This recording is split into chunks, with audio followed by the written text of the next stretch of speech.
Welcome to the Rim Break Rodeo. We hope this video helps.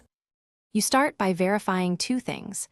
Your Google Pay account is active and the same phone number or email is linked to your 11 Circle profile. This prevents payment or promo mismatches.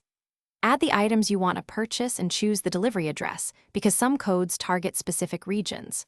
Once done, read the promo's fine print, minimum spend, eligible categories, and expiry, so you don't waste time attempting an invalid combination. You now apply the promo code in the 11 Circle checkout promo field and tap Apply. If it fails, retype or check capitalization and spaces.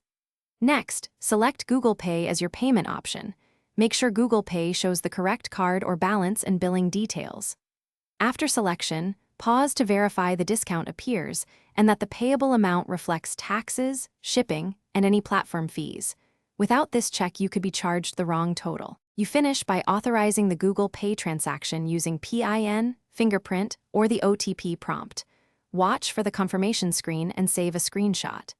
Make sure you receive the 11 Circle order receipt by email or app notification. This confirms the promo applied. If the promo didn't apply, try clearing the 11 Circle app cache, log out and back in, re-enter the code, and retry. If that still fails, contact 11 Circle support with your screenshot and payment reference for a resolution. Thanks for watching. Consider subscribing if we helped you.